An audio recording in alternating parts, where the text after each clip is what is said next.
Hello, and welcome to my ARC review of If Something Happens to Me by Alex Finlay.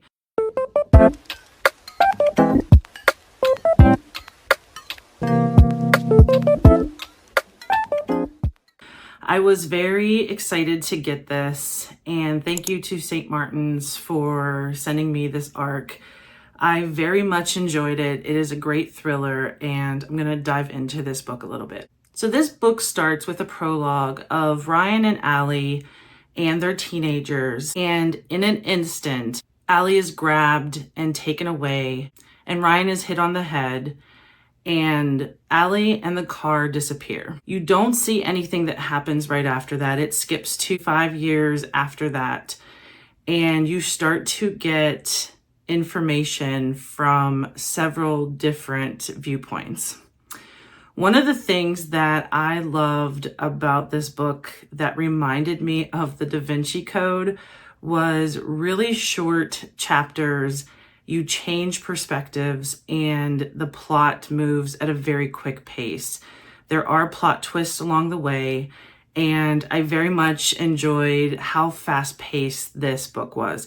If you love fast-paced thrillers, this book is definitely for you. Some of the other perspectives that you get, you don't really know until the end, and obviously I'm not going to spoil that, is Poppy is a police officer. She's newer on the force, and she is trying to figure out some of the information since the car ends up being found at the bottom of the lake. And questions already start to pop up as to how come that car was never found before. You also see a perspective that I wasn't really following at first, and then everything comes together at the end.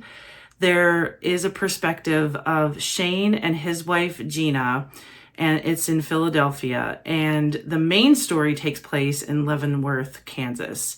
You also see Ryan, who is going by a different name in Italy, as he finds out the information that the car that Allie was in the day that she got kidnapped has been found. So the bulk of the story is trying to find out exactly what happened with Allie.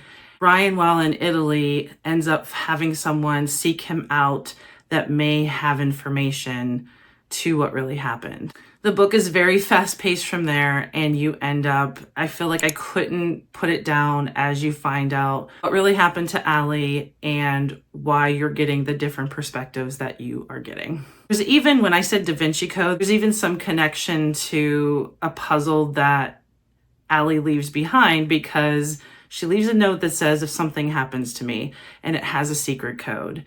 And it made me laugh that they were trying to figure it out, because I was already feeling like the fast pace and different perspectives. It reminded me so much of how Dan Brown's books, especially Da Vinci Code, are paced the same way. And then when there was a puzzle, it made me laugh because it was similar. Now, it definitely doesn't match the religious undertones, or should I say overtones, of Da Vinci Code, but it is really fun to see a puzzle that they have to figure out in order to see what has happened with Allie. I don't know if I would say I was shocked by some of the plot twist and what you find out at the end, but I don't feel like I necessarily put together all the puzzle pieces that had happened.